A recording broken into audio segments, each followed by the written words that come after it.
Conduit Studio. I'm Paul Finn Harries, co-founder of The Conduit, a diverse community of people passionate about positive impact.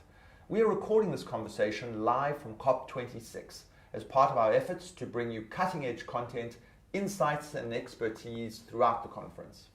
Today I'm delighted to be joined by eco-footwear innovator Galahad Clark, the co-founder and CEO of VivoBarefoot, and filmmaker and designer Finn Harries, the co-founder and creative director of Earthrise Studio. Welcome, Galahad and Finn. Thank you. Good to have you guys with us. So I want to start with you. You're a cobbler. What are you doing at COP?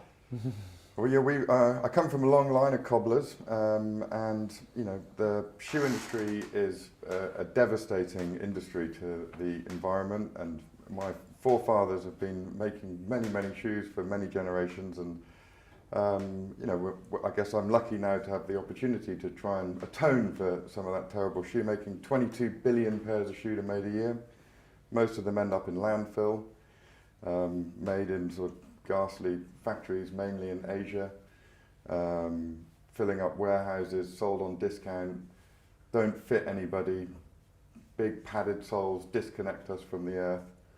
So it's a big problem, and we like to think that we're cobblers of the future and here with a bit of a solution. So that's a whole litany of complaints against the traditional shoe industry, and I identify with almost all of them. Tell us how what you're doing is trying to address and remedy that. Well, you know, as sort of David Attenborough said, 10,000 years ago we lived sustainably because we had no other choice, and today again, you know, there is no other choice. And 10,000 years ago, humans used to make shoes, one of the original tools we ever made, whether it be it sort of sandals made out of eland skin in the Kalahari to help with persistence hunting and things like that.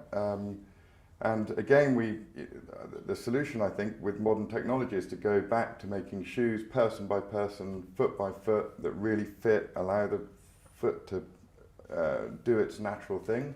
And of course, 3D printing allows us to be able to do that again. So tell us a little bit about the supply chain, where you source your materials from, and how you try and kind of reduce the planetary impact of your kind of core. So one of the things we're doing at COP is we're announcing a prize to, obviously one of the big problems still is that most 3D printing is still fossil fuel polymers. So we're announcing an Oceans Prize for someone to come up with an eco-friendly or bio-based 3D printing material. And ultimately we see a future where we'll be effectively a platform business, and you'll scan your foot with a LiDAR scanner in your phone, get a very accurate picture of your foot, and then you'll be able to generatively design it a little bit, and it would be printed out locally to wherever you are. And you'll probably be on a rental model, so we'll take it back, we'll be able to obviously recycle it, and so the system goes, and at the end of that sort of big industrialization of footwear that, you know, basically ends up in landfill. We had a chance last week to scan our feet in the VivoBarefoot store in London, and I think this is a sort of more basic version of where you ultimately will end up. But I realized doing this process that I had no information on my feet whatsoever, and it really made me reflect that I was just putting on shoes assuming that they fit, but that actually, for example, my feet are different sizes, and I never knew that. I have one foot longer than the other. It's the idea that we'd customize shoes to actually meet the individual, things we have on our feet. It makes sense to me. I mean, it's such a radical, like all really wonderful ideas, it's sort of simple. Like you spend the majority of your day on your feet. They're essential to your life, to locomotion, to getting from A to B. And yet we have these industrialized things glommed onto them that are really not fit for purpose. So it's a huge connect, you know, one people, one earth, all connected by 2 feet. Yeah. And through our feet we feel the earth, we feel climate change, and we, you know, and it's a very shared experience. And actually most people in the Western world especially are walking around with deformed, weak feet because of shoes, disconnected from the earth, loads of padding and heels, taking us away from that connection. And we totally believe that the more people that stand with their feet feeling the earth grounded, the more they'll, in their everyday lives, do something about protecting it.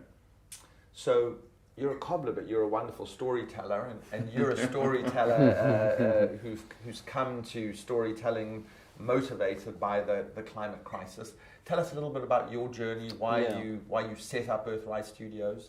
So we started Earthrise Studio about 15 months ago, and we started it right in the middle of the pandemic, right in the middle of the Black Lives Matter movement, and of course in the middle of the ongoing climate crisis. And so for us, there were a couple of themes that were brought together there.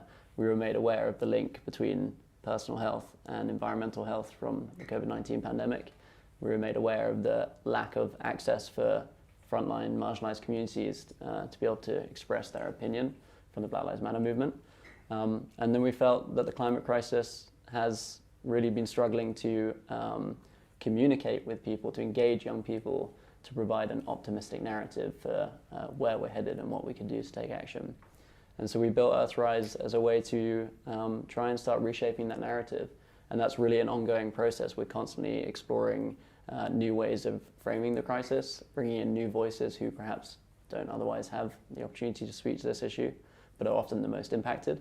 And Vivo are an example of a partner that we've started working with to really dive deeper into some of these themes and draw connections that perhaps we haven't made before. So both of you seem to have a sense of both recognizing a crisis or a deficit or a problem, but both of you are trying to sort of solve it in different ways. You through storytelling, you through the shoes that you are developing. In a perfect world, what would that partnership result in? What does it look like in a year or two if it's a wild success? I'll speak to that quickly. I mean, one of the things that we really align with is a vision for the future that's regenerative, and this is a term that we're starting to hear much more of, and I'll speak to it a little bit, but I'd love to hear you speak to it as well. So our role is one of storytelling and envisioning perhaps a future that doesn't yet exist, teasing what that might look like. But what feels really important to me is that companies, organizations, teams are actually bringing that into reality. Right? It's one thing to talk about the future we want, it's another to actually start building the frameworks by which to realize it. The idea of a regenerative future feels really important to us, and I know you guys are on the same page, because we're in such a serious crisis. It's so systemic and so late in the game that net zero doesn't really cut it. And of course, that's one of the main things that's being discussed here at COP, and it's really important. It's one of the transitions that need to be made. But if we're not actively improving the health of our ecosystems, drawing down the excess carbon that's in the atmosphere, then we don't have a chance of solving the crisis. And that's something I think we've been aligned on since the beginning. Absolutely, and there's I think, there's this sort of laser focus on carbon and race to zero, but obviously it's a much bigger picture than that. And I think in some ways, most importantly, for us at least, and the message we're working with Earthrise to communicate is that planetary health is connected to personal health, and we'd like to inspire as many people back on a journey of natural health. And like I said earlier, we believe that the more people that get back on a natural health journey, starting with your feet and moving naturally, the more people that will take action to address the myriad of challenges we have, not just carbon, but there's hundreds and hundreds of, as we see at COP, every day is dedicated to a different massive problem that we can't possibly cover here. But as long as everyone's kind of feeling the earth while they're addressing all those big problems, and we feel that they do it in a healthier and happier way, and maybe get it done more effectively. Looking at these beautiful shoes, I'm confident that you've succeeded in that regard, and that brings me to a sort of kind of deeper question. One of the things we constantly say at the Conduit is you're always in a difficult position if you're making human beings choose between ethics and desire, because as a species we have a long history of defaulting to desire. And one of the things that I think is incumbent on us is to try and not make those things trade-offs, but actually make what's ethical desirable. Mm-hmm. And it seems to me, both in storytelling and in optimism and in crafting a different narrative, you can align ethics and desire. Mm-hmm. And it seems in a fashion brand, you can align ethics and desire, because you can have the most wonderful story. They can be deeply regenerative. They can connect you back to the earth. But if they're ugly, human beings are, by and large, even if they're extraordinarily good for the planet, not going to wear them. Mm-hmm. So these are really elegant, cool shoes. I mean, I popped into your store in London the other day, and I thought, you've nailed design in addition to all the kind of other both ecological and social and planetary co-benefits. But do you think, I'd like to hear from both of you, do you think a little bit about how you balance aesthetics and beauty and mission at the same time? Of course, we're ultimately designing products for the modern world, but we're, let's say, constrained by the shape of the foot. And culturally, we have a challenge to make people sort of love and respect the shape of the foot and respect the natural shape of the foot, because most people are walking around with deformed shoe-shaped feet, not natural-shaped feet. And you've been all over the world, and where you meet people that have rarely worn shoes, their feet look completely different. And actually that symbol of many ways of natural health is something that in a way we have a challenge to communicate and make that a desirable thing again, to sort of go, oh look, he's got beautiful natural feet, or she. And this notion of sort of having to totter around in heels, both men and ladies, is this weird cultural phenomenon, but it's like the corset, or and it's we'd like to emancipate people's feet from this notion that to be desirable you need to be corseted up and prancing around in little heels. It's the opposite of health and freedom, frankly. And so, live barefoot. That conjures up the notion of to unencumber yourself from society's conventions and norms and go out there and find your own freedom. I think you're right at the crux of the issue. One of the reasons I feel we've struggled to take action on the climate crisis thus far is it's often been suggested that we need to make a sacrifice in our lives in order to be more ethical or more environmental, and that's just not going to work at scale. I think this is the big challenge for designers, is to create something that is unquestionably better than what existed before, and in doing so to highlight the issues with what existed before. Because then it becomes a very easy choice to make that transition. There's a great quote, and I'm probably going to murder the exact wording, but Buckminster Fuller says to create a new system, you need to make the old system obsolete. And that's what Vivo are starting to do. They're highlighting the issue with the status quo as it exists today, and saying there's a problem here, but there's something new that's even better for you. And that's when we talk about personal health and planetary health.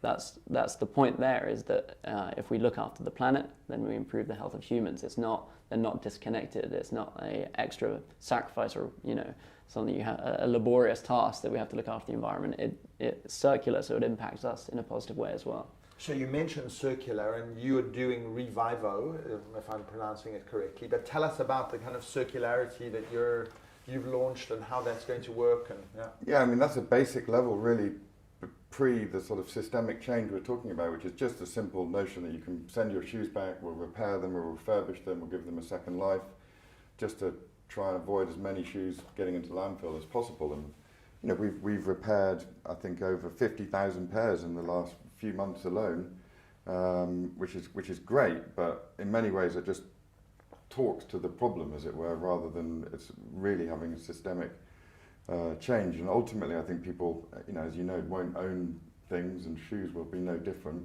They'll be owned by the people making them, be the responsibility of the people making them, to make sure that they never end up in landfill effectively. And things like chemical recycling is all being worked on, but it's going slowly and needs to all accelerate. So.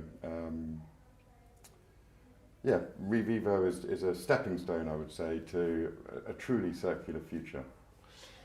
And I want to try and understand the model just with one degree of sort of greater depth, because I think it's really worth people hearing what you're trying to do. I mean, in a perfect world, there's some horror statistic in the West or in the developed world, people between 6 and 12 pairs of shoes a year, people buy something just astronomical and horrible in the number of shoes you buy. So if you were to succeed perfectly, you would 3D print bespoke shoes for people's individual feet, smaller and larger.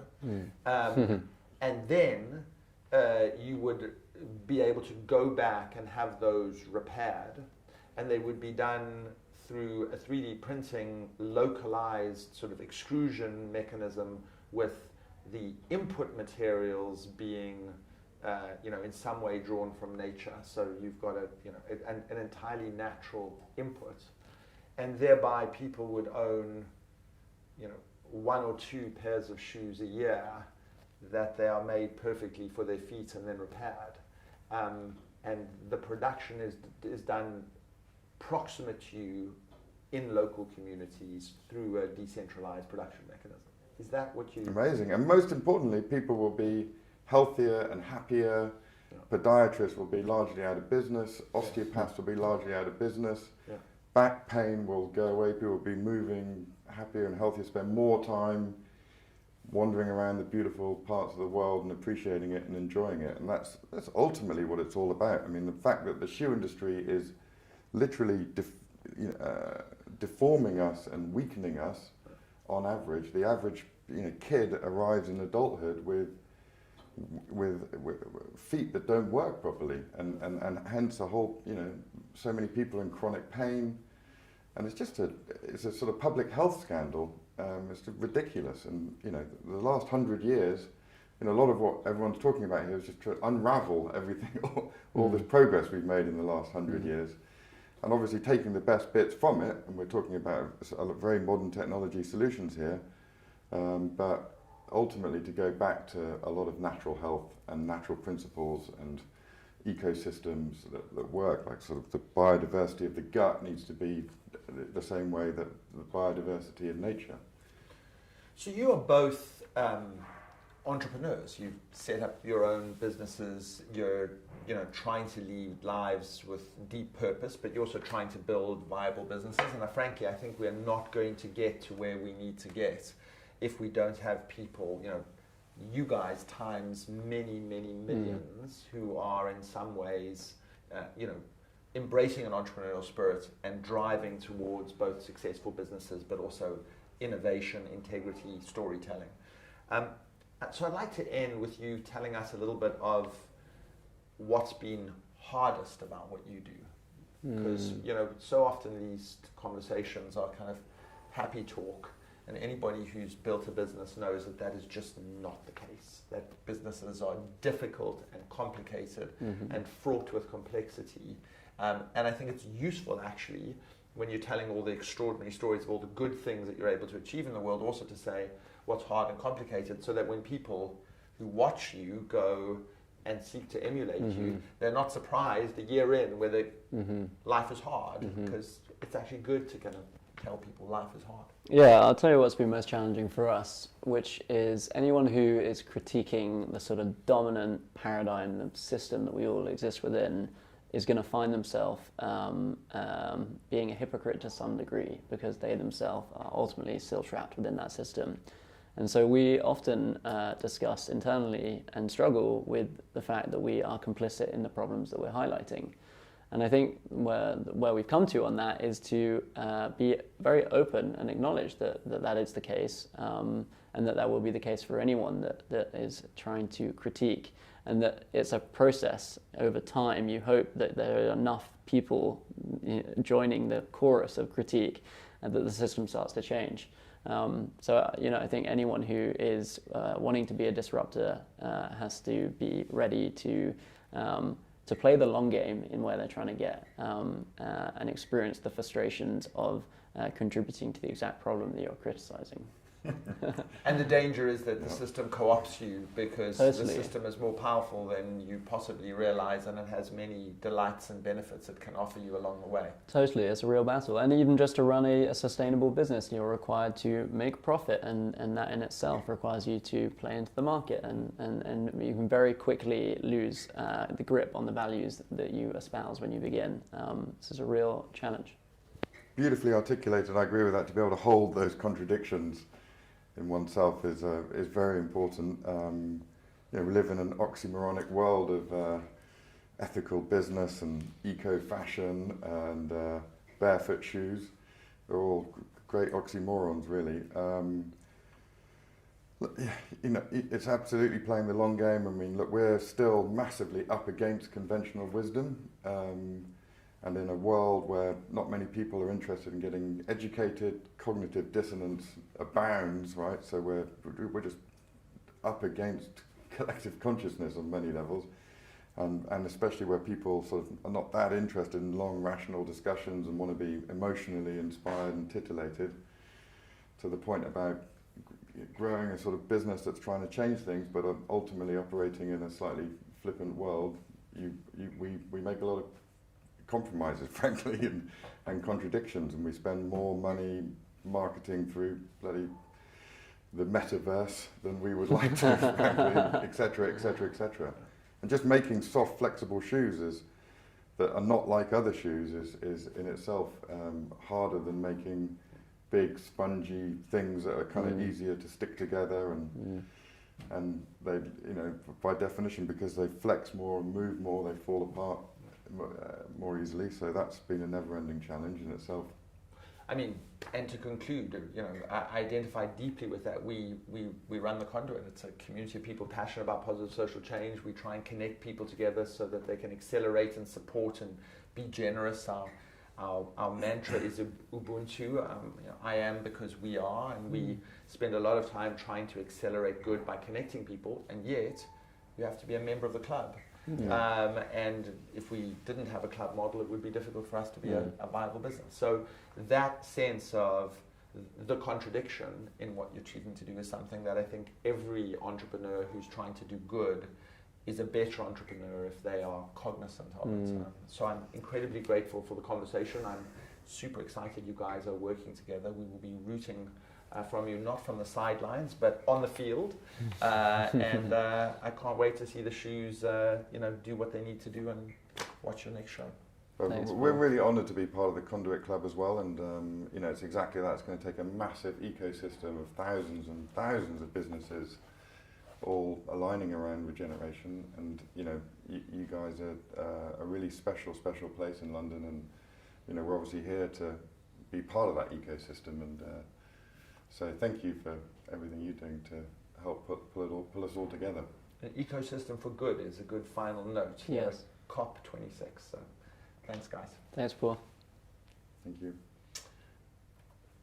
Thank you so much for tuning into this conversation, and don't forget to keep an eye on the Conduit's social channels for upcoming content at COP26. For more information on the Conduit and our community of change makers, please visit theconduit.com.